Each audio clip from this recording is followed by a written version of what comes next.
भक्तों, ओम नमः शिवाय। श्री शिवाय नमस्तुभ्यम। जय श्री महाकाल। जी हाँ भक्तों, क्या आपका भी जो बच्चा है उसका विवाह नहीं हो पा रहा? आप लोग बहुत ज़्यादा परेशान हैं उसके विवाह को लेके कि आखिरकार हमारे घर का जो व्यक्ति है उसका विवाह क्यों नहीं हो पा रहा। आप लोग बहुत ज़्यादा परेशान हैं उसके विवाह को लेके कि आखिरकार ऐसा क्या हो गया जिसके कारण हमारे घर का जो व्यक्ति है उसका जो विवाह है वो नहीं हो पा रहा। आपने बहुत ज़्यादा मेहनत कर लिया, बहुत ज़्यादा प्रयास कर लिया कि उसका जो विवाह है वो हो जाए, लेकिन कोई ना कोई दिक्कत, कोई ना कोई समस्या आ रही है जिसके कारण उस व्यक्ति का जो विवाह है वो होने का नाम ही नहीं ले रहा। आप लोग बहुत ज़्यादा परेशान हैं कि आखिर ऐसा क्या हो गया जिसके कारण उस व्यक्ति का जो विवाह है वो नहीं हो पा रहा। तो आपको परेशान होने की बिल्कुल भी आवश्यकता नहीं है, क्योंकि आज जो मैं आपको उपाय बताने वाला हूं, अगर आपने उसको ध्यान से सुन के और अच्छे तरीके से कर लिया तो अवश्य रूप से जो विवाह है ना वो होना ही होना है। क्या करना है, कैसे करना है, पूरा का पूरा बताने वाला हूं और अच्छे तरीके से समझाने वाला हूं। तो बस उपाय ध्यान से सुन के अच्छे से करिएगा जरूर। देखिए, आपको भी पता है कि पूज्य गुरुदेव की जो कथा होती है उसमें लाखों की भीड़ आती है। कैसे भीड़ आती है? लाखों की भीड़ आती है।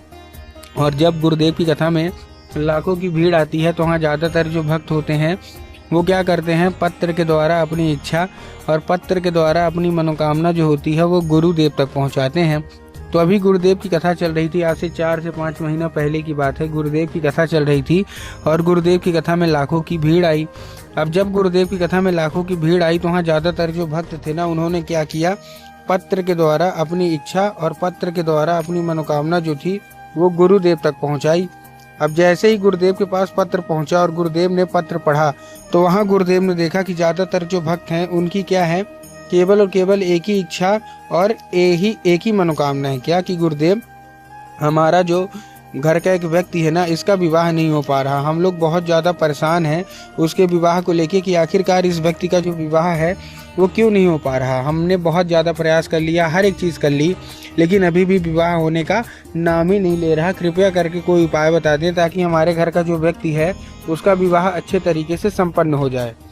ठीक, हमने क्या कुछ नहीं किया, बहुत ज़्यादा पंडितों से मिले, हर एक चीज़ कर लिया, मतलब पंडितों से भी मिल लिए, बहुत ज़्यादा कुंडली मिलवाई, पूजा पाठ कराया, हर एक चीज़ कराया, लेकिन फिर भी जो विवाह है ना वो होने का नाम नहीं ले रहा। कृपया करके कोई उपाय बता दें। अब जैसे ही गुरुदेव ने ये देखा तभी गुरुदेव ने 2 से 3 उपाय बताए और कहा केवल और केवल ये उपाय कर लेना, तुम्हारे घर का जो कोई भी व्यक्ति है, जो कोई भी सदस्य है, उसका अवश्य रूप से विवाह होना ही होना है। अब जैसे ही गुरुदेव ने उपाय बताया तो लोगों ने जा जाके इस उपाय को घर में करना शुरू कर दिया। अब जैसे ही लोगों ने जा जाके इस उपाय को घर में करना शुरू कर दिया, वही लोग गुरुदेव की कथा में मात्र 1 से 1.5 महीने के बाद वापस आए। अब जब वही लोग गुरुदेव की कथा में वापस आए तो उन्होंने क्या किया, फिर से एक बार गुरुदेव को पत्र लिखा, लेकिन ये वाला जो पत्र था ये गुरुदेव को धन्यवाद के रूप में पत्र था कि गुरुदेव धन्य हो आपका, आपके द्वारा बताया गया उपाय हमने कर लिया है, हमारी इच्छा मनोकामना भी पूरी हो गई है, आपका कोटि कोटि धन्यवाद।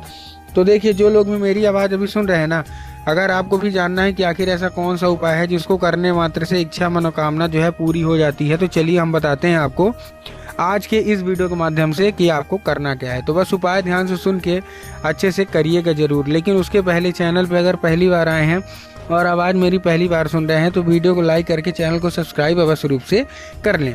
तो देखिए, जो हमारा सबसे पहला उपाय है, इस उपाय में आपको लेना है 3 काली तिल और साथ में आपको लेना है 1 धतूरा। तो 3 काली तिल आपने ले लिया, साथ में 1 धतूरा ले लिया और अपने उसी व्यक्ति को जिसका भी विवाह नहीं हो पा रहा उसको हाथ में देकर उसको भेज दीजिए कहाँ, सीधा सीधा शिव मंदिर। अब जैसे वो शिव मंदिर पहुंचेगा, शिव मंदिर पहुंचने के बाद उसको बोलिएगा कि दक्षिण दिशा में खड़ा हो जाए और उत्तर की ओर अपना चेहरा कर ले। अब देखिए, दक्षिण और उत्तर में भी बहुत सारे लोगों के मन में कन्फ्यूजन आता है कि दक्षिण क्या है, उत्तर क्या है, हमको थोड़ा साफ साफ बताओ। तब गुरुदेव ने बताया कि आप जिस भी शिव मंदिर जा रहे हैं उस शिव मंदिर का जिधर साइड जलाधारी होगा आपको अपना चेहरा उधर साइड करके खड़े हो जाना है। ठीक, खड़े हो गए। खड़े होने के बाद आपको क्या करना है, एक नाम लेके, कौन सा, महादेव का बहुत ही सुंदर सा नाम है, श्रम्भेश्वर महादेव। तो आपको करना क्या है, श्रम्भेश्वर महादेव का नाम लेके और उन्हीं का स्मरण करके आपको चुपचाप क्या कर देना है, अर्पित कर देना है बस। पूज्य गुरुदेव कहते हैं कि अगर आपने श्रम्भेश्वर महादेव का नाम लेके अर्पित किया तो बस रूप से मनोकामना पूरी होनी ही होनी है। ये था पहला उपाय। अब हम चलते हैं अपने दूसरे उपाय की ओर। इस उपाय में आपको करना क्या है, इस उपाय में आपको लेना है थोड़ा सा लाल चंदन, और लाल चंदन लेने के बाद पहुंच जाना है कहाँ, सीधा सीधा शिव मंदिर। अब जैसे शिव मंदिर पहुंचे, शिव मंदिर पहुंचने के बाद आपको करना क्या है, जैसे शिव मंदिर पहुंचेंगे आपको केवल देखिए नंदी का जो होते हैं ना, तो नंदी के एक आगे का पैर होता है जो कि उठा हुआ होता है, तो आपको नंदी के उठे हुए पैर में आपको क्या करना है, अर्पित करना है ये चंदन, लगाना है बिंदी के रूप में। अब जब मतलब लगाएंगे तो आपको नंदीश्वर महादेव बोलना है। क्या बोलना है, नंदीश्वर महादेव बोल दिया।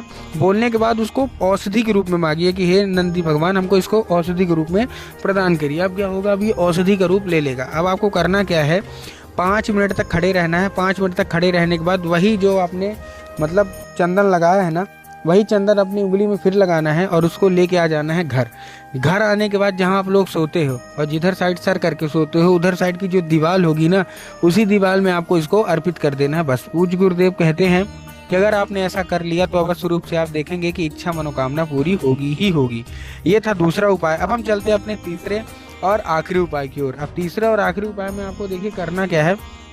तीसरे और आखिरी उपाय में आपको सिंपल सा एक काम करना है। आपको लेना है 3 काली मिर्च और 1 कटोरी कच्चा दूध, जिसका भी विवाह नहीं हो रहा है। ये बहुत ही बड़ा उपाय गुरुदेव ने बताया है। 3 काली मिर्च और 1 कटोरी कच्चा दूध लेके पहुंचना है बरगद के पेड़ के नीचे। अब जब आप बरगद के पेड़ के नीचे पहुंचेंगे तो आपको 3 बार बरगद के पेड़ की परिक्रमा करनी है और बटकेश्वर महादेव का नाम लेके। कौन से महादेव, बटकेश्वर महादेव। तो आपको बटकेश्वर महादेव का नाम लेके अर्पित करना है। 1 से 1.5 महीना ये उपाय कीजिए। अवश्य रूप से आप देखेंगे कि जो भी विवाह अटका हुआ है, रुका हुआ है, अवश्य रूप से वो विवाह संपन्न होगा ही होगा। तो उम्मीद करता हूँ आज के उपाय समझ में आ गए होंगे। उपाय अच्छे लगे हो तो कमेंट बॉक्स में हर हर महादेव अवश्य रूप से लिख दें।